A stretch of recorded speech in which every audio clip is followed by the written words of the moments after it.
If you're trying to build trust with a counterparty, with a potential buyer, look at that bottom line again. The more you're interested in you and your deal and your company and your commission, the less the buyer's going to trust you. The more you focus on my problems as a buyer, my issues, how I'm rewarded, my risk, my choices, my decision confidence, the higher the trust becomes because you care about me, basic human nature. Are you a scaling SaaS founder? Ready to make the leap from leading a team to leading an organization? Join us each week as we refill your think tank with actionable tips and strategies from great business minds you know and those you don't know yet. This is SaaS Fuel with your host, 5-time entrepreneur, SaaS founder, and globetrotting adventurer, Jeff Maines. Welcome back to the SaaS Fuel podcast, where conversion rate optimization proves that success isn't just about attracting attention, it's about inspiring action. I'm your host, Jeff Maines. I help B2B SaaS founders like you grow from traction to scale. Here, growth is more than just numbers. It's about crafting a future-proof company, premium valuation, and leaders who build a business of significance while living epic, adventurous lives. Why in the world are your deals stalling out, even when you're doing everything right? If your pipeline looks full, but your win rates tell a different story, it might not be a sales problem. It might be a qualification problem. In this episode, we pull back the curtain on how procurement really thinks and why understanding the buyer's decision-making framework is your secret weapon to closing more deals with less friction. You'll learn why root cause analysis beats reactionary hiring sprees, how tightening your qualification process can instantly improve win rates, and why the old school idea of relationship selling is being replaced by a new equation: trust, credibility, and risk reduction. We also dive into the procurement success equation, balancing ROI, quality, and perceived risk, and why the best sales pros focus less on persuasion and more on helping buyers sleep at night. And yes, we touch on where AI can streamline your process. Think faster proposals, better targeting, and also where human judgment still reigns supreme. If you're tired of wasting time on low probability deals, chasing the wrong leads, or wondering why good conversations don't turn into closed business, this episode delivers a refreshingly tactical blueprint to fix just that. Let's dive in. Our founder on Tuesday was Iran Frendinger, co-founder and CTO of Voyantis. He walked us through the future of predictive marketing, which is incredibly cool. From signal optimization to cultural alignment in startups, Iran shared how AI and data can unlock smarter growth strategies if you know how to listen to the right metrics. And our expert guest last week was Adam Coughlin, co-founder and CMO at York.ie. He gave us a masterclass in startup storytelling. So good. From aligning messaging across teams to revamping go-to-market strategies. Adam revealed how clear communication turns vision into traction and brand into business growth. If you missed either of those episodes, go back and check them out. It's so much value in there. My guest today is Mike Lander, entrepreneur, ex-procurement director, and expert in sales negotiation strategy. With a very rare vantage point from both sides of the table, Mike has negotiated hundreds of deals totaling over $500 million, raised over $6.5 million in capital, and grown companies to over $20 million in revenue.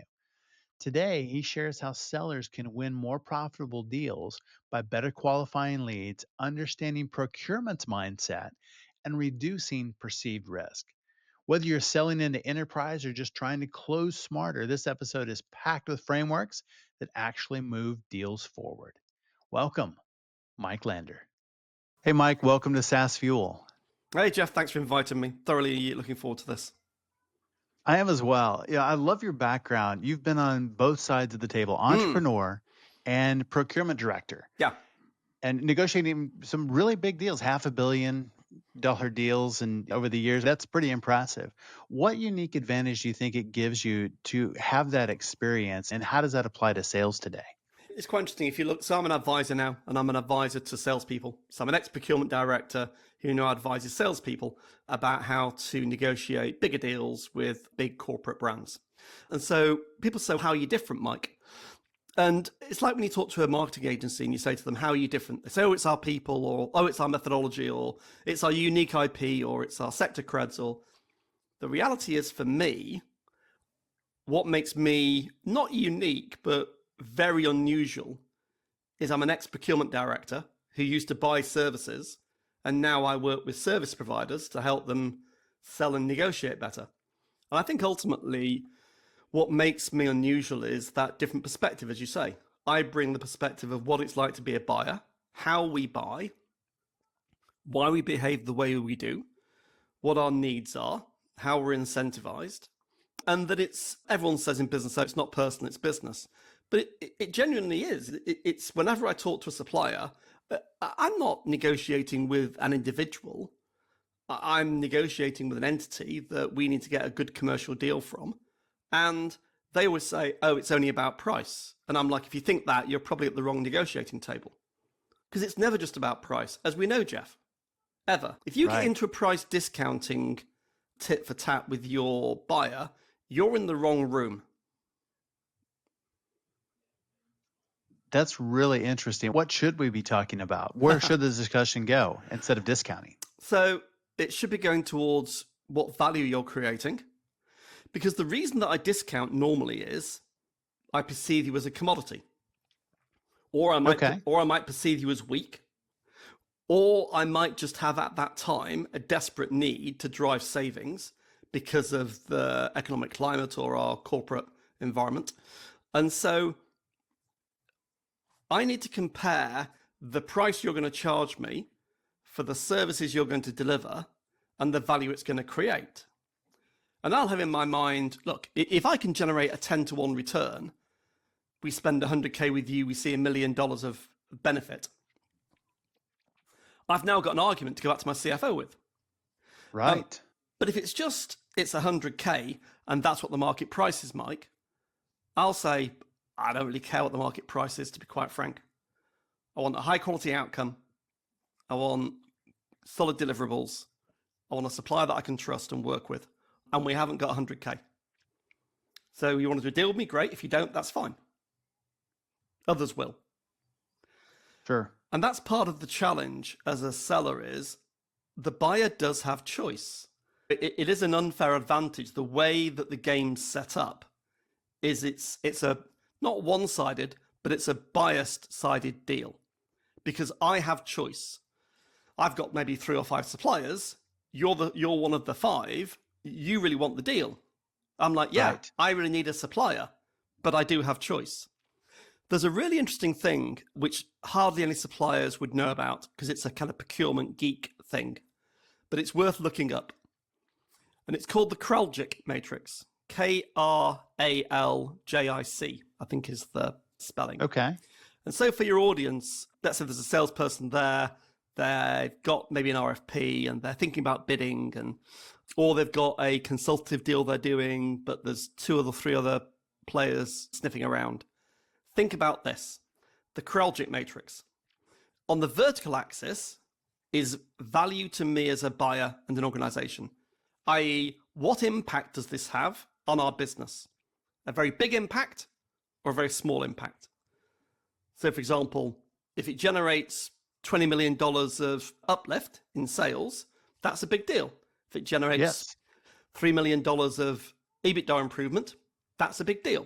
So that's your vertical axis. Then on the horizontal axis, you've got perceived scarcity of supply.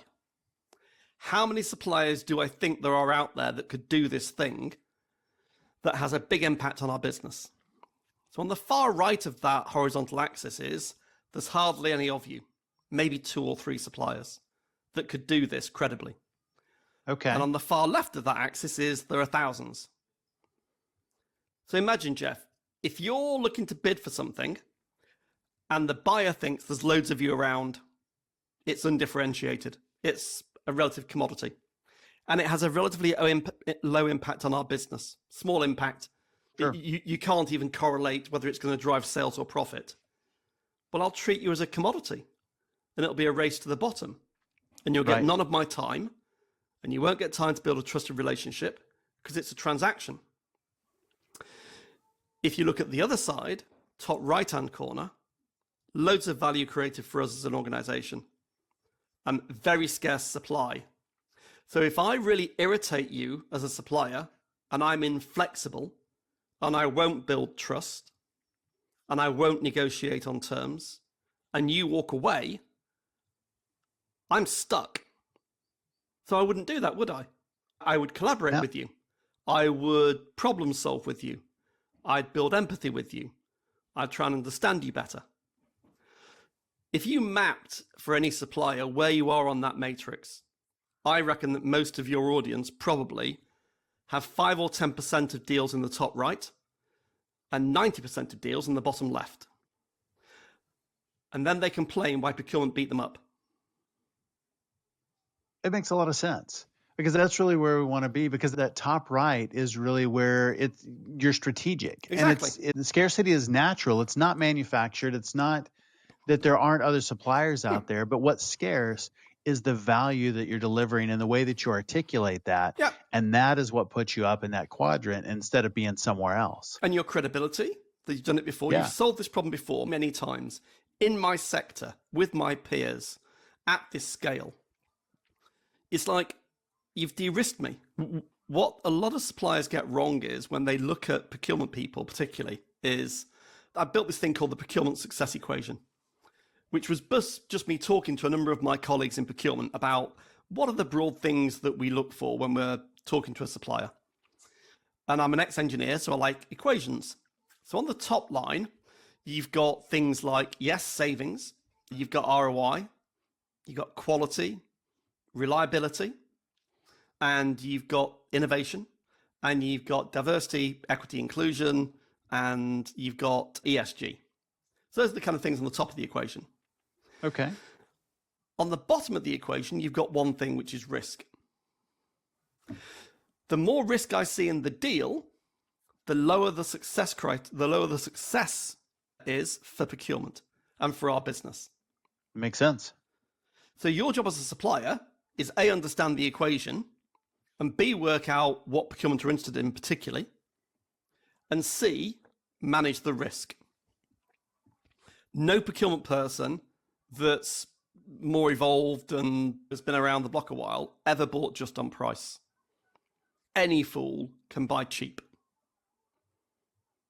You're looking for a quality solution that's reliable, with an innovative supplier, that has an inclusive supply chain, that has good, strong ESG credentials, that will deliver me ROI at an acceptable level of risk. And each of those variables have different weightings on different deals. And if your listeners take away nothing else from this session, look up the Kraljic matrix and think about that procurement success equation. That is really good. And it's very visual because you think about that, you have all the stuff on the top line, and it's divided by nothing but risk. And the lower you can make that risk, the more valuable everything on top is, because it's not being divided up. It's not being diluted by the risk on the bottom. Exactly. Because there's no point in having a really innovative solution that's got exceptionally high commercial risk, operational risk, and financial risk. I'm not going to buy that. It sounds amazing, but I can't buy that. If it goes wrong, I will get fired. And I think that's true in a lot of organizations, is you don't want to do that and take on risk. And I think that's one of the reasons it's hard to win deals sometimes, is because we're not mitigating that risk, and buyers will tend to go with the safe choice for that very reason. The old phrase, I don't even know if it's used anymore, nobody got fired for choosing IBM. Exactly. I mean, IBM used to say that. Exactly. It's the safe choice. Is that the best? No, of course not. Safe. It's really safe. So there's a great new book out, which isn't on the shelves yet, but is coming. Do you remember the Challenger Sale book? Oh, yes. So Matt Dixon and Brent Adamson. Yeah. Brent's written a new book with a guy called Carl Schmidt, and it's about decision confidence. So when it comes out in the shops, your audience should buy it. I interviewed them on my podcast a while ago, and it's all about when people think they're being ghosted, are they? Or is it about the buyer lacks decision confidence? I think that's a lot of it right there. Yeah. That's why so many deals are lost to no decision. Exactly. They're not lost to competitors. It's just we don't want to commit because we don't have confidence. Yeah. And if you're buying something in your personal life or in your business life, if you lack confidence, sure, you're very unlikely to do the deal or certainly spend a lot of money. If it's a $20 phone stand, yeah, okay, it breaks on day 2. That's a shame. It's not the end of the world. It's a $50,000 car, yeah, from a manufacturer you've never heard of, but it's got this really innovative feature. Yeah, so how do I get that serviced? Oh, you drive from Denver and you drive it to San Jose. Right. Really? Okay, that's the nearest service center. Yeah, but it's a brilliant car. Yeah, probably not going to do that. That makes a lot of sense. What do you think the most common myth salespeople have about procurement and that puts them at a disadvantage? So I think there's 3 probably big myths. Okay. One is I think they think we're the devil. So sellers I've heard that. Yep. So sellers think we're the devil. What do you do with the devil? You avoid the devil until you absolutely have to face the devil. And so that's a myth. We're not the devil. We're merely another stakeholder that's got different agendas. Another myth is if I bury my head in the sand and ignore it for long enough, it might go away. That's a ridiculous thing to do. Yes. If you're in that top right-hand box, which is where we want to be, high value to our customers and scarcity of supply, not many of us around, the worst thing you can do is stick your head in the sand, because procurement are going to get involved at some point. Engage them early, engage them professionally, prepare well. And the third thing is they think that all we're there to do is hold a gun to their head and beat them up on price. And back Heard that? Yeah, back to what I said before, what buyer would only ever buy on price alone? The times you do that are when it's a true commodity, and that's really rare. Yeah, I'm not buying galvanized nails here. And even buying galvanized nails, there are galvanized nails and galvanized nails. There's always some differentiation in the product material or the quality or whatever it might be. Yeah, I think those are the 3 myths that I'd call out. Oh, that's really good. And just thinking about the head buried in the sand for multiple times, procurement is where deals go to die. Yeah. and just that attitude. And it's not true. Someone would say it's a necessary evil. Sometimes necessary, mostly evil, just like your first example. And that's not true either. It's not. Exactly. And in fact, if you walk into me with that attitude in my old role, you're probably not going to get much of my time. Once I spot you think I'm the devil and that you think I'm someone to be avoided, I know you're going to be guarded. Unless you're going to deliver an awful lot of value to us as a business, and there are very few of you around, I'm likely to go, Jeff, it's been a pleasure. Not interested. Let's not waste each other's time anymore. Let's move on. And there's probably a lot of deals that are lost because of that lack of engagement. There is. Exactly. Yeah. And I recognize, and your audience should recognize, procurement have a job to do, which involves strong governance. So if you try a very old school method of building trust, so let's take the trust equation for a second, Jeff, another one of my favorites. So I was taught, 25 years ago, more, 30 years ago, the trust equation from a book by a guy called David Meister and others. And when I was at KPMG, which is a brilliant organization, they taught us about how do you build trust with a client. A lot of salespeople, not all, but a lot of salespeople will over-index on relationship. They want to relate. They want to get the counterparty to like being with them, to empathize with them, to share stories with them, to have a coffee, whatever it might be. If you look at the elements of trust, and then you break it down, you come to quite a different conclusion. So for those people out there that maybe haven't seen it recently, the broad trust equation principles were trust equals, on the top line, credibility plus reliability plus relationship divided by self-interest. So if you're trying to build trust with a counterparty, with a potential buyer, look at that bottom line again. The more you're interested in you and your deal and your company and your commission, the less the buyer is going to trust you. The more you focus on my problems as a buyer, my issues, how I'm rewarded, my risk, my choices, my decision confidence, the higher the trust becomes, because you care about me, basic human nature. The other thing to do is, well, trust, okay, so if I focus on the client more than me, that makes sense. 80-20 rule, I'll try that. That's good, and you must do that. But then you've got credibility and reliability and relationship. So rather than jumping straight to relationship, go to credibility. The bigger the deal, the more senior the person you're dealing with, the more credible you need to be. Do you know their industry? Do you know how they're positioned in their industry? Have you read the latest news? Can you give them insights they may not have seen from other industries?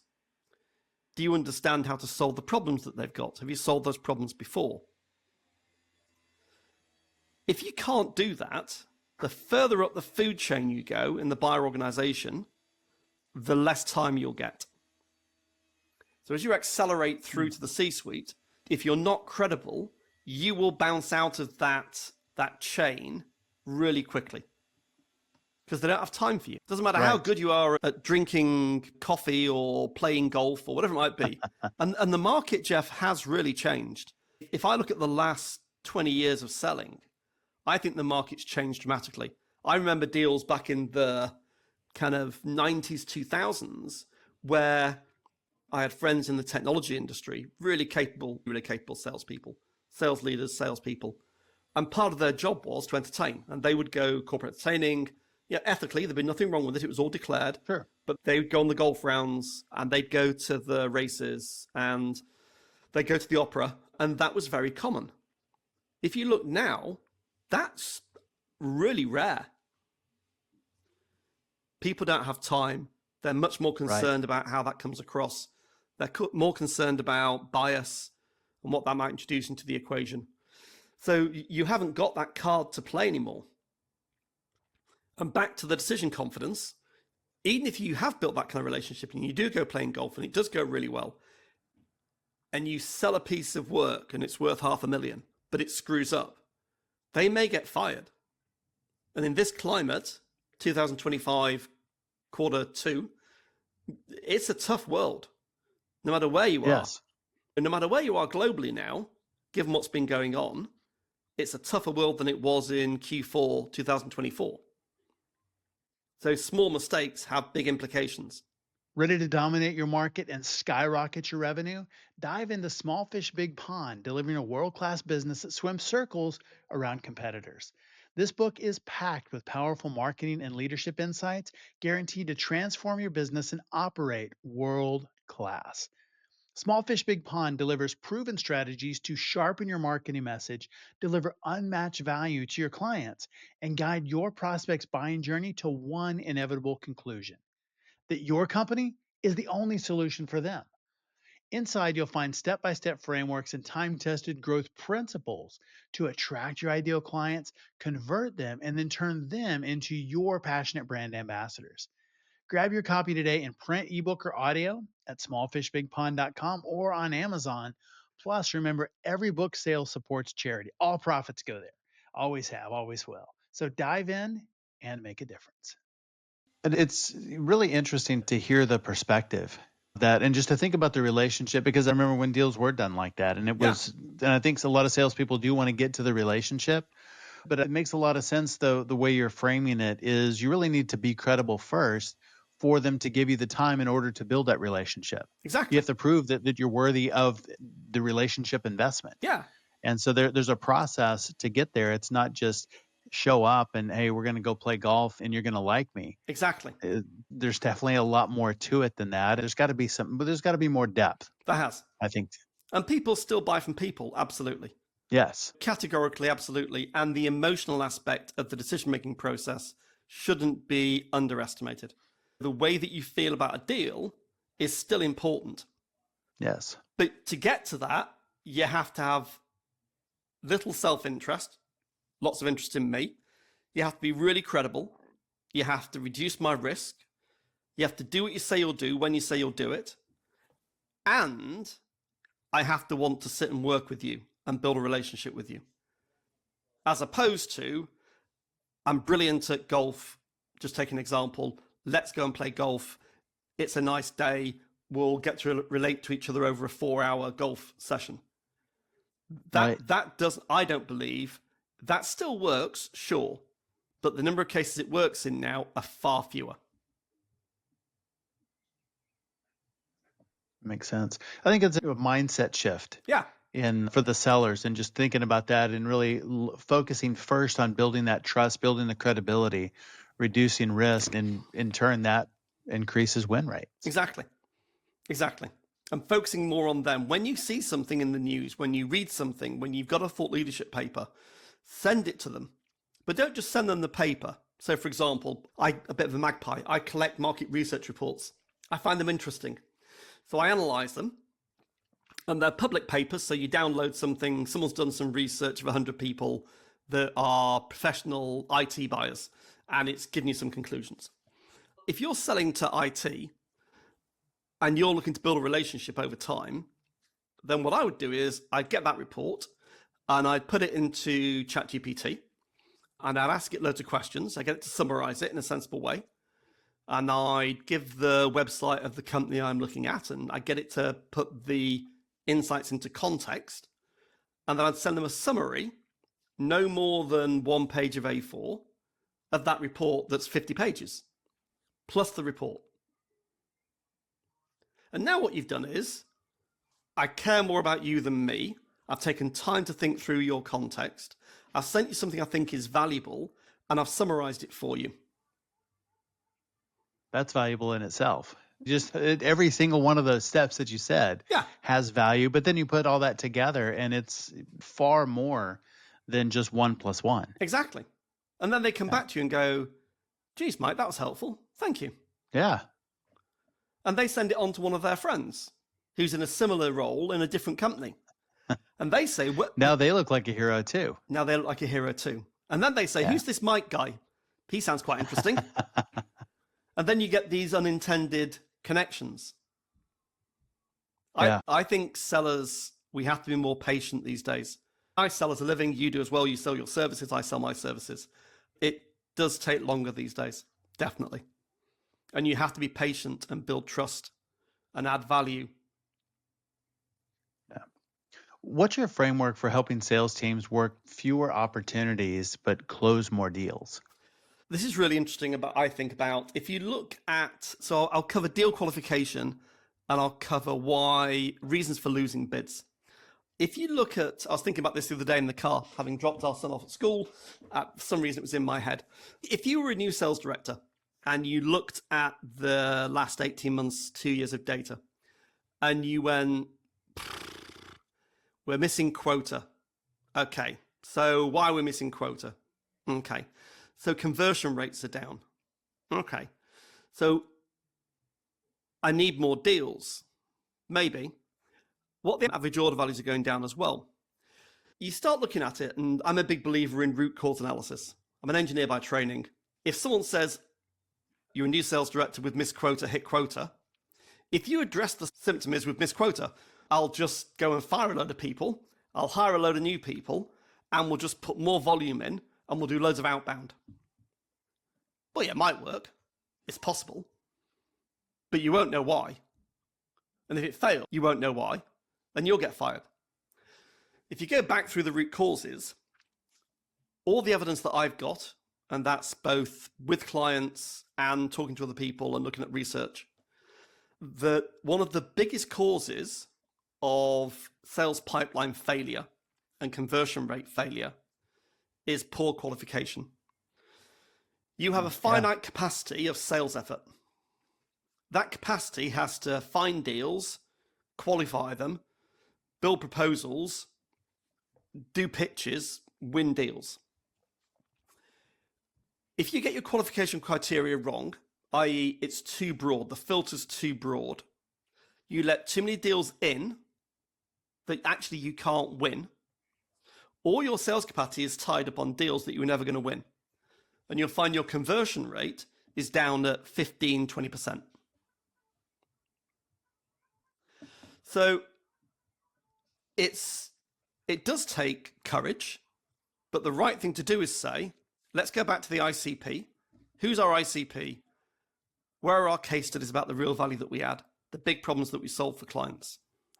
Let's put that together. Let's qualify much harder and more rigorously, and work on deals where we know we've got more than a 50% chance of winning. And we know that through evidence, not through just like blind guesswork. What should happen then is you win 40% of deals, not 15% of deals. And people feel better about themselves about working on winning proposals. And someone in your audience is probably saying to me, yeah, that's great, Mike, but you need more volume. You do, and you don't. Because obviously if the volume's the same, but you qualify out more, but you win more of the ones you qualified, the end number is smaller. However, if you pick the right deals, your average order value could double. Makes sense. So what you have to do is you have to work on the right deals with the right average order value that gets you into hitting quota. So should I talk about what some really headline outline qualification criteria? Yes, I think that would be very helpful. How do we know where the gold is in all those deals? So here's just a few that I think that people should consider in the audience. So the first thing is, can we meet the economic buyer and or procurement for a meaningful discussion? So this is, you get an RFP and you look at it and go, yep, okay, it's in our target ICP, and I think we should definitely go for it. But the process says you can't meet a human being until you get to the shortlist process and it's a presentation. Right. So that's common. So someone has written this document, sent it out to a load of suppliers, and you're going to spend on average 30 person hours writing a proposal when you've never talked to the economic buyer. That to me is an enormous mistake. So that's number one. Jeff, just pause for a second. For some reason, my headphones have switched. If you just talk for a second. Okay, sure. Yeah, so Can you you're hear me coming now? through on my other speakers. So just 1 second. Let me just try and reconnect. 1 second. And then we can continue. Let me just get those Focusrite USB audio. Just try that. Okay. Yeah, perfect. How's that? Yeah, brilliant. Okay. Very good indeed. Perfect. So We'll continue on. 3, 2, 1. So the second thing is, do we understand deeply the business issue or problem? If you've solved a problem that's similar to what's in the document, the RFP or the client brief, but not exactly, the chances are you're not going to win. So you should qualify the deal out. If it's a stretch about, I think we can solve it, but I'm not quite sure, my view would be, well, qualify it out. The next one would be around competitor landscape. If there's an existing supplier, they've been there for 3 or 4 years, they've done great work, but it's gone out to RFP, their win rate is about 65%. Why would you bid for something where the existing supplier is bidding and they've done a great job? Risk. Right. Why would the buyer change? There's more risk in changing. Yeah.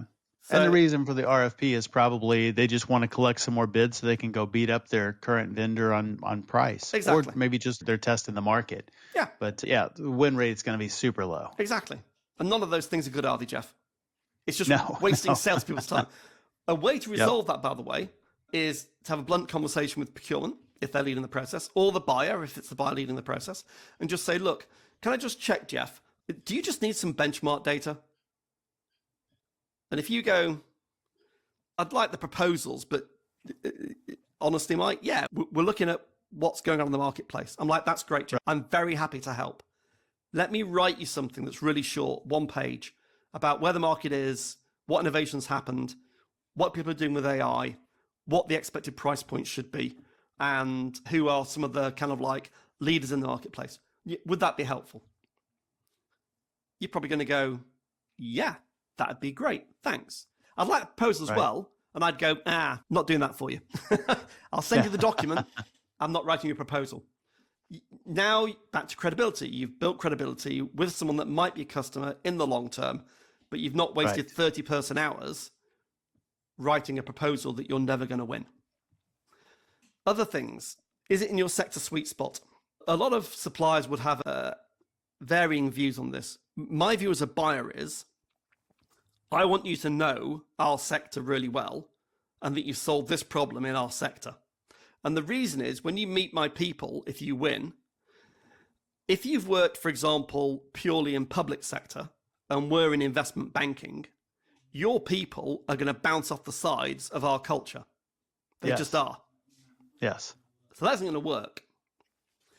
Sometimes I want out of sector experience. There are times as a buyer when I go, actually what I'm looking for is, we're in investment banking. We want a supplier that solves this problem who's in another sector because we want brand new thinking. That's pretty rare, but does happen.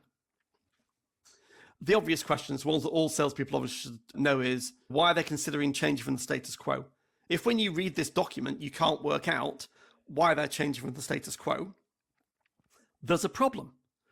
Budget. Have they given you an outline budget? The number of times I've seen sales teams bidding for something and I'm like, what's the budget? And they're like, we don't know yet. And I'm like, whatever happened to BANT? Some basic sales qualification.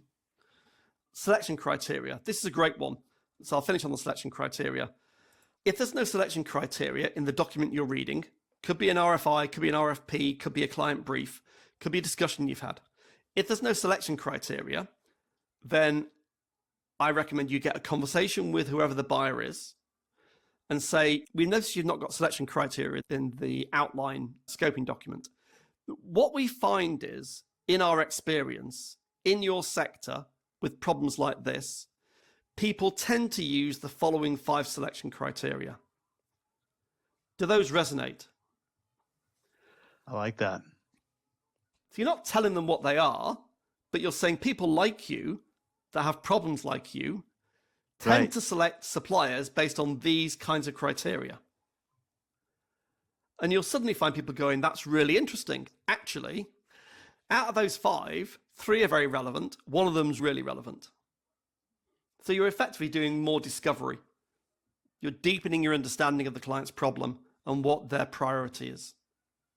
And you can also help steer the solution toward you. If you excel in those areas, you're going to present selection criteria that are favorable. A little story for you. I bid for a piece of work a couple of years ago with a supplier, with an agency, marketing agency. And it was a big piece of work. And I was talking to the CEO, and he was looking at 2 other suppliers. And I said, interestingly, X, I won't give his name, X, I see that you haven't got any selection criteria in your scoping document. And he laughed and went, no, I haven't, Mike. And I said, what I find in your situation, in your sector, with your touch, and he said, Mike, stop.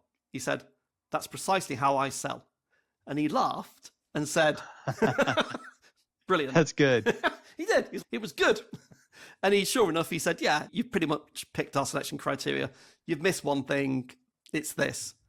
But it was a great way of breaking the ice, building some rapport, being very credible, and reducing his risk as well. That's good. Let me just give you some highlights about why suppliers lose bids. This is based upon quite a lot of analysis that I did across a whole number of different opportunities. So a quick run through, and then stop me on any or go back to any that you want to focus on. Supply didn't answer all the exam questions. They lacked sector experience and credentials. They lacked data-led insights. They had no idea at all what value they were going to create and how that related to the price.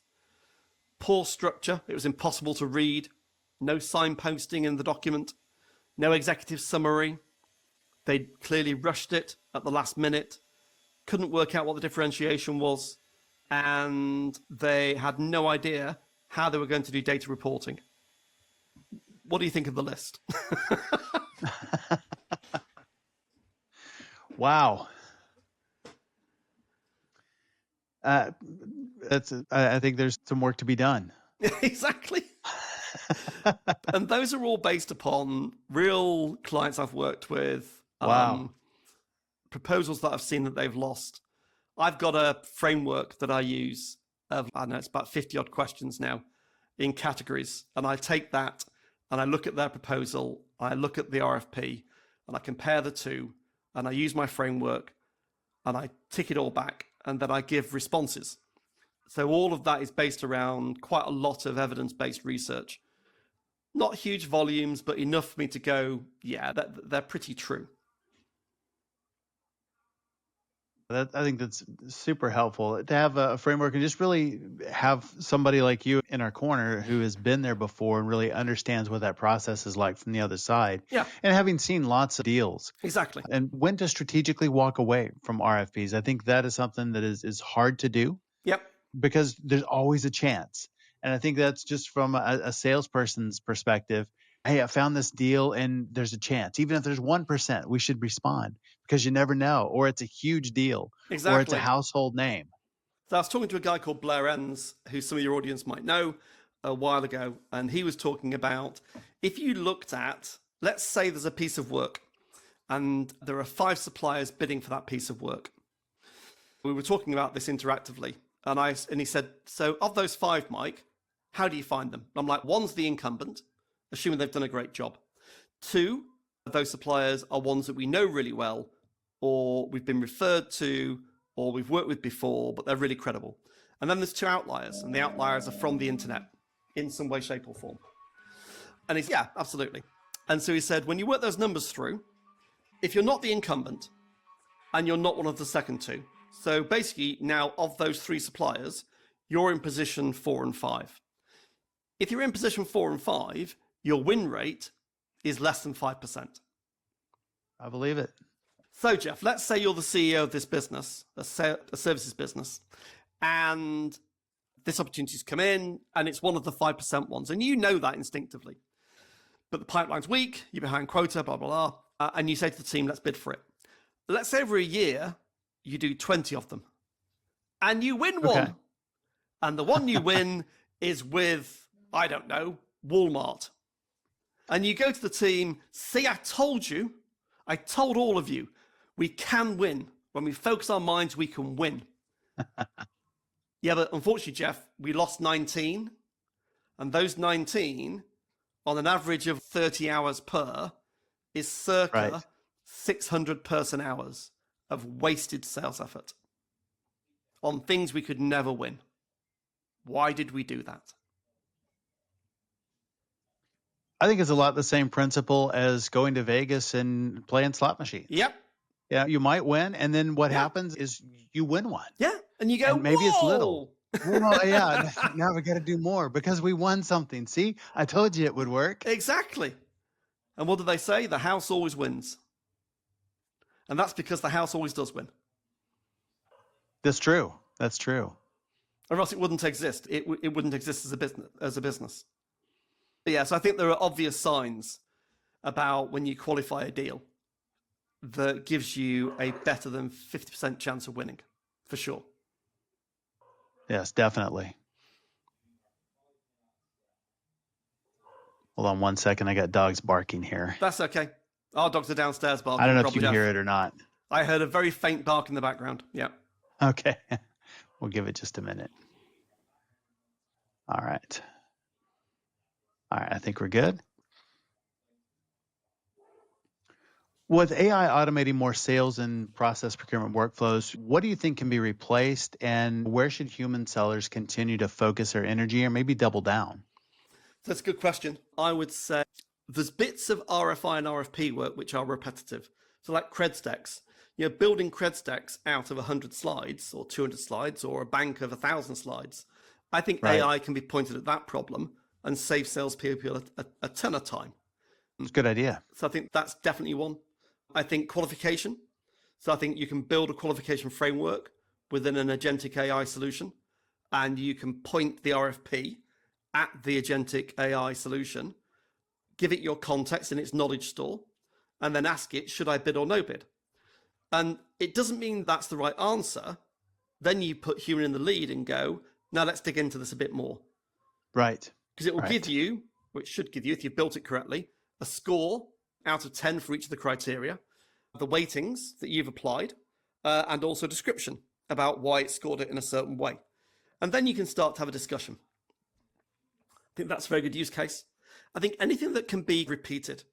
So some of the areas that I know are it is being used for, and I think is with a bit of caution, is nurture campaigns, where you've got prospects, for example, or suspects, as I'd call them, way up the chain, but they're engaging in downloading white papers and you want to nurture them.